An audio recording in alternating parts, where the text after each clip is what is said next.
मुंब्रा हिरवा करून टाकू या सहर शेख यांच्या वक्तव्याची भाजपचे नेते आणि मंत्री गणेश नाईक यांच्याकडून पाठराखण करण्यात आली आहे।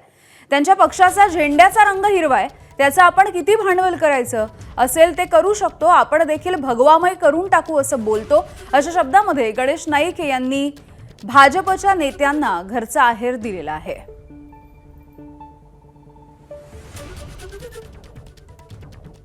हिरवा रंग बऱ्याच आणखी पक्षात सुद्धा आहे। म्हणजे या देशामध्ये मोगलांची सल्तनत चालेल अशा प्रकारची भूमिका ती असेल तर आम्ही कधी आव्हान स्वीकारू, परंतु त्याच्या बोलण्यामध्ये किंवा ती कोणती ज्यांची एक नगरसेविका तिच्या बोलण्यामध्ये अरे आपण बोलणार अरे भगवामय करून टाकला तर ती पक्षाच्या अनुषंगाने पॉलिटिकली तर तिने बोलले की हराबाना दे ऐकून घ्या। म्हणजे जर तुम्ही जर रोखून बघितलं तर खाजून खरूज करायचे म्हणजे तर कुठे खरूज करताय नक लावून। अर्थातच सहर शेख हिच्या वक्तव्यावरती भाजपच्या नेत्यांनी सर्वाधिक टीका केलेली होती, त्यामुळे आता भाजपच्या नेत्यांची भूमिका काय असणार हे बघणं महत्त्वाचं राहील। पुढच्या बातमीकडे वळूयात। नुकत्याच पार पडलेल्या महानगरपालिका निवडणुकांमधल्या आरोप प्रत्यारोपांच्या नंतर आता रंगावरून राजकीय वातावरण तापू लागलेलं आहे। सहर शेख यांचं प्रकरण ताजं असताना आता MIMचे प्रदेशाध्यक्ष आणि माजी खासदार इम्तियाज जलील यांनी या वादाला नवी फोडणी दिली आहे। जलील यांनी केवळ सहर शेख यांचं समर्थन केलं नाही तर संपूर्ण महाराष्ट्र हिरवा करू असं एक मोठं विधान केलंय आणि विरोधकांना चॅलेंज दिलंय। यावरती आता भाजपचे मुंबई अध्यक्ष अमित साटम यांनी देखील प्रतिक्रिया दिली आहे।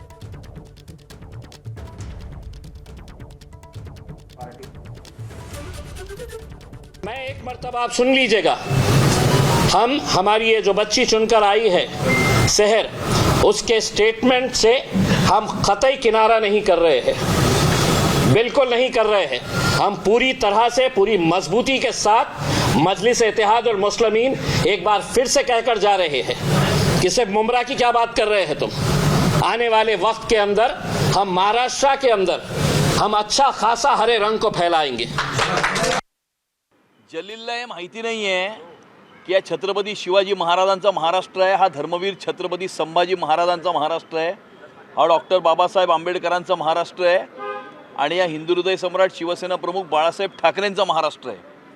हा महाराष्ट्र त्या मराठ्यांचा महाराष्ट्र आहे ज्यांनी पेशावर आणि मुलतानपर्यंत छत्रपती शिवाजी महाराजांचा भगवा झेंडा हा रोवला होता आणि दिल्लीच्या तख्तावरही भगवा झेंडा शिवाजी महाराजांचा त्या ठिकाणी फडकावला होता।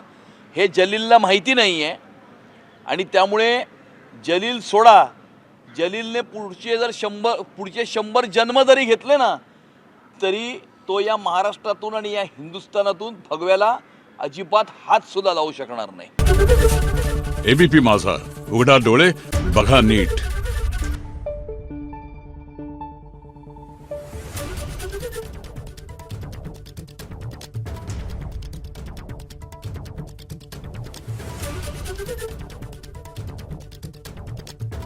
Thank you.